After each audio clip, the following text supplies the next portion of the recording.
¿Qué tal amigos? Bienvenidos a Sumando Campo, el programa oficial del INTA. Sumando Campo es un espacio donde te brindamos información relacionada al sector agroindustrial en la provincia de Formosa y la región. En la edición de hoy hablamos del pasto dicantio como una alternativa para diferir. Además nos explican sobre la hidatidosis, una enfermedad que puede afectar al ser humano. Por su parte, desde el Instituto de Clima y Agua del INTA nos traen el pronóstico trimestral para la región NEA y las perspectivas actualizadas del fenómeno El Niño. Comenzamos con el desarrollo del programa de hoy compartiendo la entrevista con Dante Puello del INTA Corrientes, que nos habla sobre el pasto dicantio. Este pasto representa una variedad auspiciosa para diferir el forraje, aportando a la nutrición de los animales.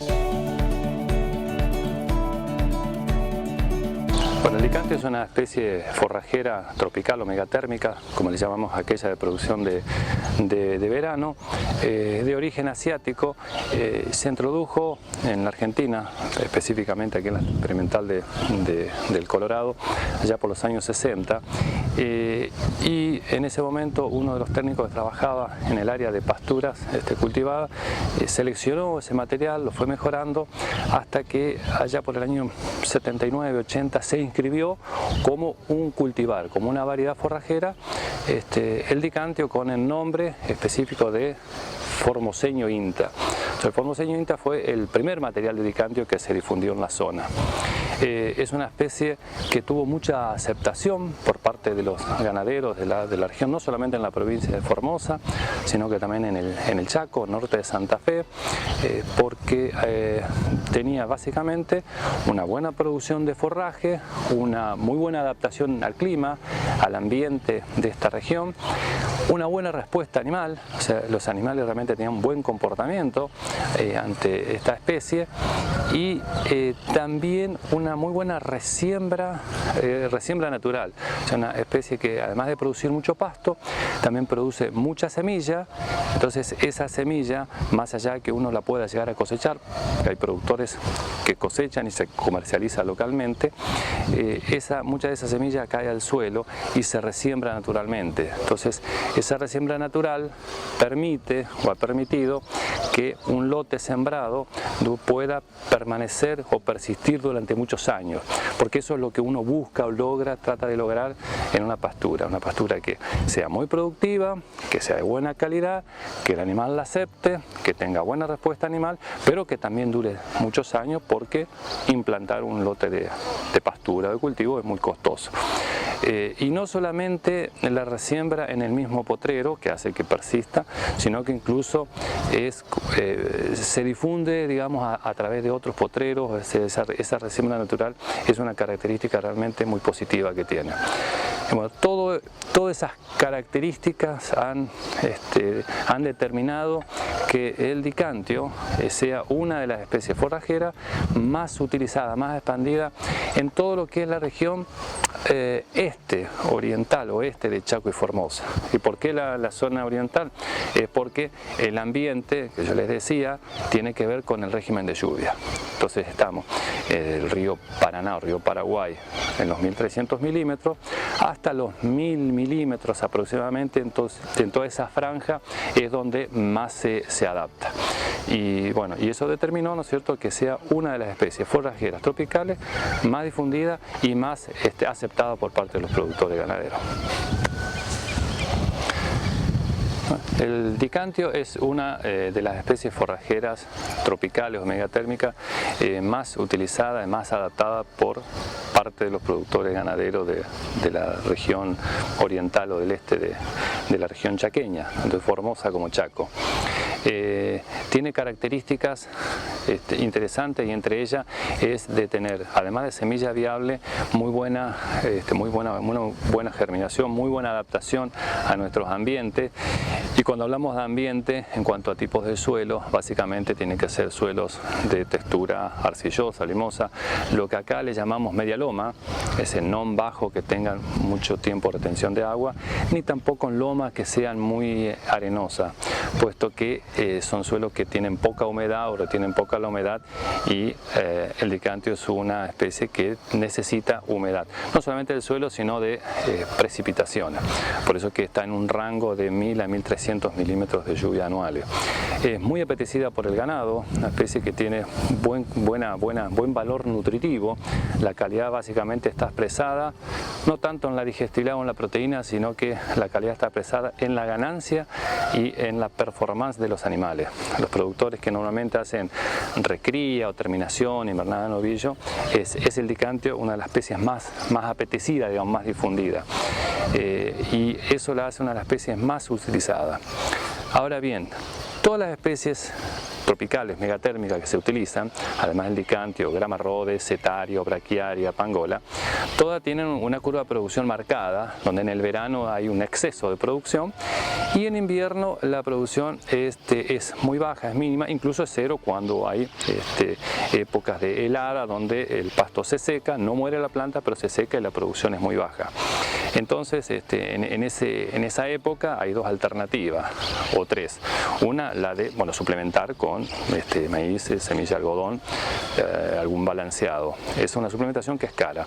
Otra es implantar un verdeos de invierno, donde hay avena, ryegrass, melilotus, etc. Pero hay una tercera que por ahí es más económica, que es la de diferir pasto, ese pasto que decimos que crece demasiado en verano y hay un exceso, que el animal o los animales que tiene un productor no lo pueden comer todo, parte de ese forraje diferirlo, ¿no es cierto?, hacia el invierno. Entonces se clausura durante 2 meses, marzo, abril, mayo, durante 2 meses se clausura forraje y en invierno el animal lo entra a comer. En este caso el dicantio es una de las especies, digamos, que mejor se adapta a esa metodología, a ese sistema. ¿Por qué? Porque es una especie que tiene tallos finos, que tiene hoja fina y más allá que en invierno ya esa planta esté florecida, semillada, encañada, como dicen los productores, que tiene menos calidad, es de tallo fino y el animal la puede comer, la llega a comer, alcanza a digerir y mejora incluso ese aprovechamiento cuando uno suplementa con un suplemento que tenga proteína, que puede ser semilla de algodón, algún balanceado. Entonces eso la hace una de las especies que tiene incluso mejor comportamiento para utilizar como diferido en el invierno. Teniendo en cuenta que nuestras pasturas tropicales son de producción de verano, producción estival, entre ellas el dicantio, una de las maneras de poder utilizar ese forraje, ese excedente de forraje en el invierno es haciendo clausura o diferimiento de potrero. Entonces nosotros en invierno tenemos la posibilidad de suplementar o la posibilidad de hacer verdeo, que significa un costo de implantación de un verdeo de avena, ryegrass. Tenemos la otra posibilidad que es más económica para un productor, que es la de diferimiento. En este caso el dicantio es una de las especies que mejor se adapta para diferir forraje hacia el invierno por la estructura de la planta. Es una planta que encaña muy poco, tiene tallo muy fino, entonces más allá de que en invierno esté florecida, esté encañada, esté semillada, el animal la puede consumir. Entonces el sistema es 2 meses y medio en el otoño, entre marzo y mayo, clausurar una porción, una parte del campo del lote para ser utilizada por alguna categoría más exigente, que algún destete, recría hembra en el caso de productores de cría, terneros que van a invernada para el caso de invernadores, utilizar ese forraje diferido en el invierno. Y a pesar de que está, como decías, diferido, está semillado, está encañado, tiene buena performance, hay buenas ganancias de peso en la medida que uno ponga la carga adecuada. Por ejemplo, en un dicantio que uno clausuró, que incluso pudo haber cosechado semilla en abril, mayo, y queda todo ese excedente de forraje que puede llegar a haber 3.000 a 4.000 kilogramos de materia seca disponible, no hay que cargar más de 2 terneros, 2 destetes por hectárea, no más de eso. Se pueden poner más animales, pero eso en 1 mes o 2 meses lo comen todo, pisotean y no tiene un resultado positivo. Si no se carga más de 2 animales por hectárea, eso puede pasar todo el invierno, que es junio, julio, agosto, hasta septiembre, con ganancia de peso. Normalmente un productor dice, bueno, en invierno el pasto está seco, helado, yo tengo o pierdo peso o los animales mantienen el peso. Si se maneja con la carga adecuada, una carga que, como yo le decía, no pase más de 2 destetes por hectárea, podemos tener ganancia de peso. En Dicantio hemos tenido ganancia de peso. En años donde ha habido heladas muy fuertes, que el pasto está todo seco helado, ganancia de 100-150 gramos. Y en años donde no ha sido muy fuerte la helada, incluso 300-400 gramos de ganancia en invierno. Si a eso le sumamos, ¿no es cierto?, una suplementación proteica, porque la proteína, o sea, el nitrógeno, mejora la digestión de la fibra, entonces de esa manera podemos llegar a tener incluso ganancias de hasta de 500 gramos, de 300 a 500 gramos de peso en Dicantio. Datos de muchos años, digamos, de trabajo, de ensayo, porque hay mucha variación entre años, heladas más fuertes, heladas más suaves, pero el tema es que con 1 kilo de semilla de algodón, ¿cierto?, por cabeza, en el caso de Estete, podemos llegar a tener ganancias en Dicantio. En los años peores en cuanto a helada más fuerte de 300 gramos y en años, digamos, donde las heladas son más suaves, ganancias de hasta 500 gramos en el invierno. Hacemos la primera pausa y enseguida volvemos con más INTA Sumando Campo y toda la información sobre el sector agroindustrial en la provincia de Formosa y la región.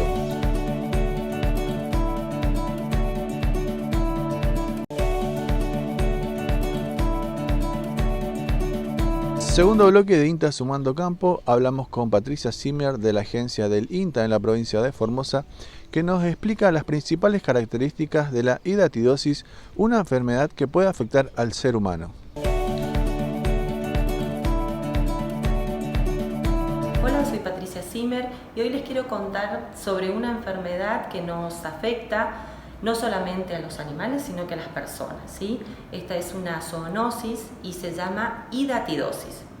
Nosotros normalmente tenemos muchas enfermedades que se transmiten de los animales a las personas y en este caso la hidatidosis, los que van a intervenir va a ser primero el perro, ¿sí?, nuestro fiel compañero, que lo que va a tener este animal va a ser el parásito en estado adulto, ¿sí? Va a tener un parásito que se llama Echinococcus granulosus, tiene un nombre raro, y este parásito va a vivir en el intestino del perro. Entonces, lo que va a pasar es que a través de la materia fecal va a ir eliminando pequeños huevitos. Estos huevitos, si son ingeridos por las vacas, por las ovejas, por las cabras, o sea, por los animales que consumen pasto, o sea, los herbívoros, lo que va a hacer es generar una enfermedad, ¿sí? Esta enfermedad va a estar producida no por el parásito adulto como en el perro, sino por un estadio que se denomina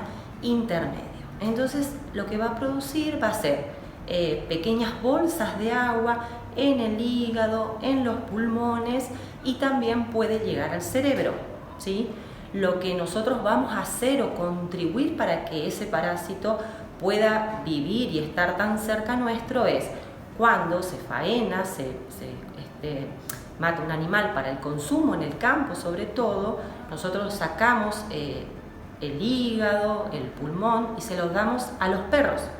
Ahí lo que vamos a estar haciendo es una transmisión y estamos pasando esas bolsitas de agua con ese estadio intermedio que les decía al perro, donde en el intestino se va a generar ese adulto. ¿Qué va a pasar en todo este ciclo? Podemos aparecer nosotros, ¿sí? Y accidentalmente, así como la vaca levanta estos huevitos del pasto, nosotros, por no lavarnos las manos, por jugar con los perros y después meternos las manos a la boca. Los chicos muchas veces son los más expuestos. ¿Por qué?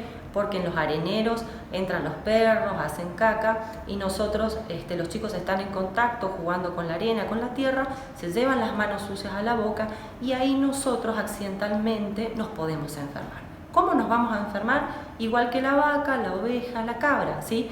Vamos a tener ese estadio intermedio que les decía, y se van a producir estas bolsitas de agua en los mismos lugares que en los animales, en los pulmones, en el hígado y muchas veces en el cerebro.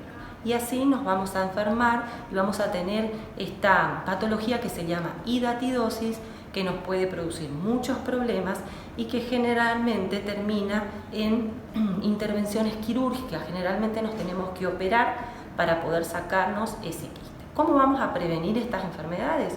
Primero y principal, tratando de desparasitar a nuestros perros, ¿sí? Tratando de darle antiparasitarios para que ellos no tengan este parásito adulto en su intestino, ¿sí? Esto hay que tratar de hacerlo más o menos cada 6 meses. La otra, si estamos en el campo y vamos a faenar animales, no darle las achuras crudas a los animales, ¿sí? Y la última y la más fácil de todas es cuando vamos a estar jugando, cuando los chicos van a estar en la tierra, van a estar en el arenero, en la plaza, antes de que coman algo, tratar de lavarle muy bien sus manos, de incorporar el hábito de higiene, ¿sí? Con eso vamos a poder bajar mucho o vamos a reducir bastante el impacto de estas enfermedades.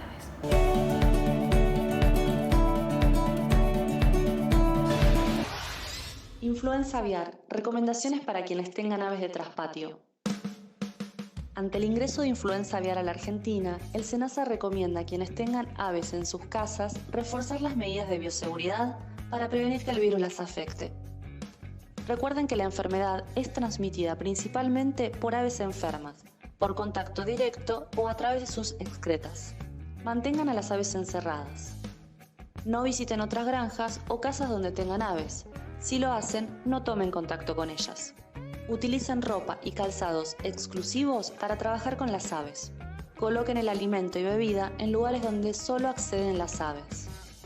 Revisen diariamente la salud de las aves. Si detectan signos clínicos nerviosos, digestivos, respiratorios o aves muertas, no se deberá tocarlas, sino notificar inmediatamente al SENASA a través de los siguientes canales: 11 5700 5704, notificaciones@senasa.gov.ar, app Notificaciones SENASA, apartado Avisa al SENASA en argentina.gov.ar/SENASA o en las oficinas de nuestro organismo.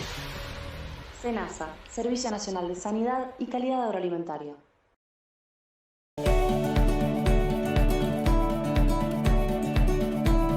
Hacemos la segunda pausa y enseguida volvemos con más INTA Sumando Campo.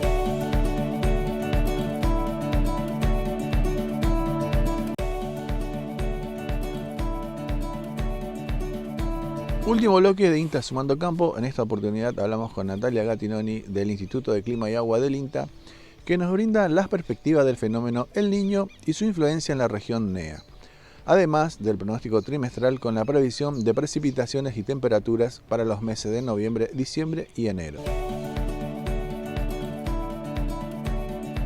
Estamos a 2 meses de finalizar este año 2023 y por lo tanto vamos a actualizar en este inicio de noviembre las perspectivas climáticas para que nos prevé para lo que es lo que continúa de la primavera y el verano. Para ello vamos a recurrir a 2 aspectos importantes o 2 fuentes de información. Por un lado, lo que seguimos mes a mes, que es el fenómeno del Niño Oscilación del Sur. Este fenómeno que ocurre en el Pacífico Ecuatorial y que tiene su influencia en mayor o menor medida sobre nuestro clima y principalmente en áreas de Formosa, de Chaco, el noreste de nuestro territorio.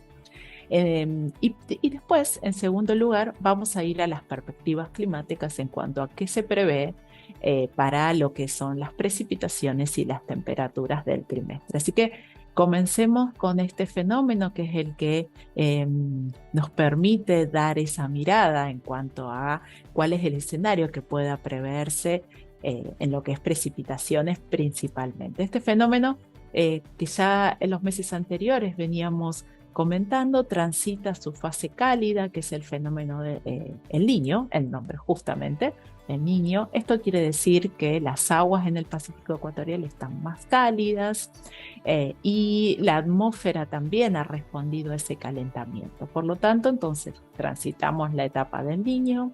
Los modelos continúan indicando, o sea, hubo poco cambio en cuanto a las perspectivas indicadas por los modelos que predicen que para lo que continuamos de la primavera y el verano tenemos más del 95% de probabilidad de que este fenómeno nos siga acompañando.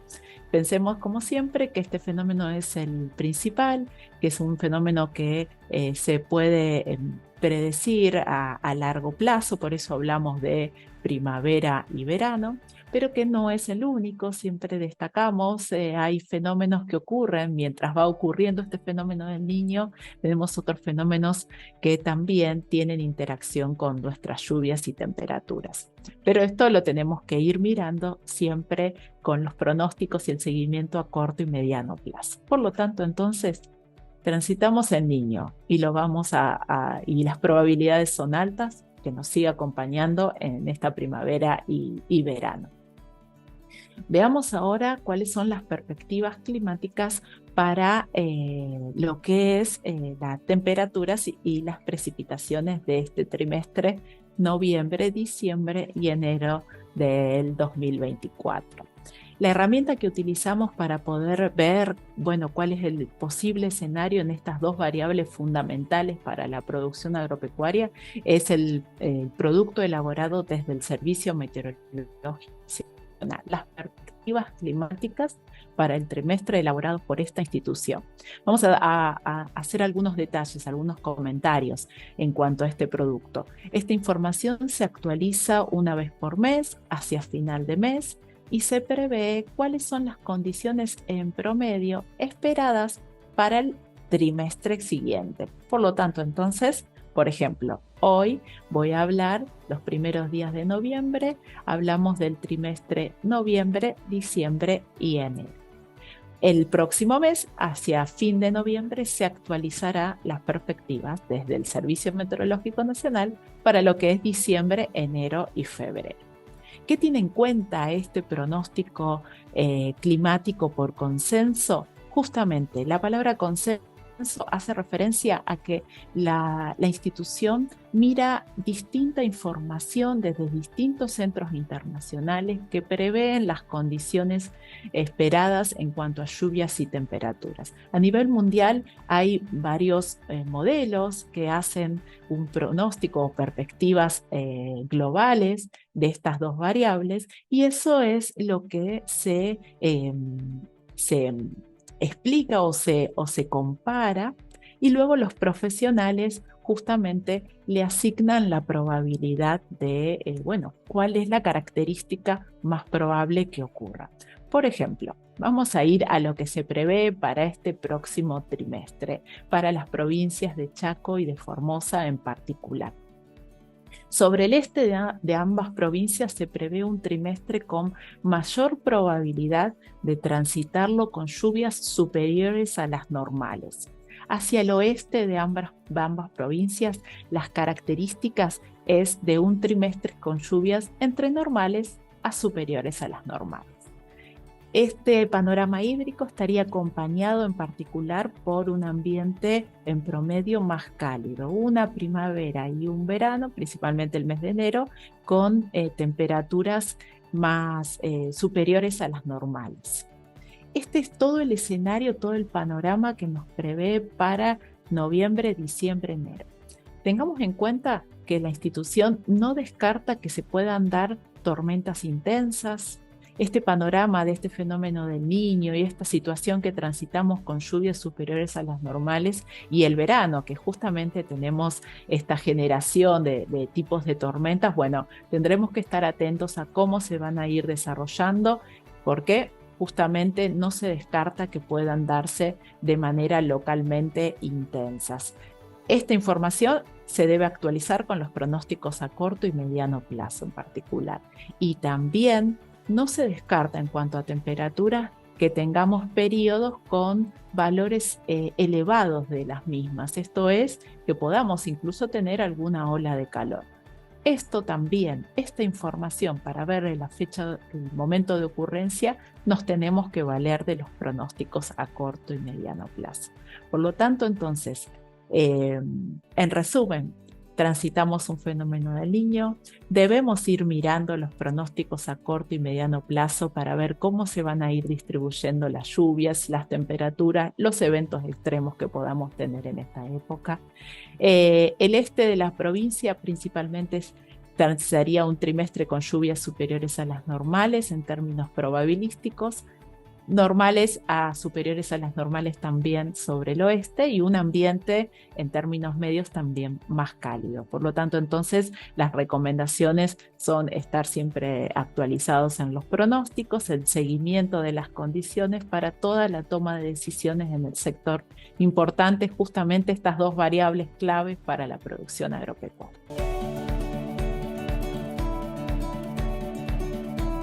Llegamos al final de INTA Sumando Campo. Pueden contactarse con nosotros a las direcciones que aparecen en pantalla. Por supuesto, pueden seguirnos en todas las redes sociales buscándonos como @INTAelcolorado. No olviden suscribirse a nuestro canal oficial de YouTube en youtube.com/INTAelcolorado. Le dan al botón suscribirse, activar las notificaciones, darle me gusta a todos los programas y por supuesto dejar sus comentarios. Nosotros nos volvemos a encontrar la próxima semana.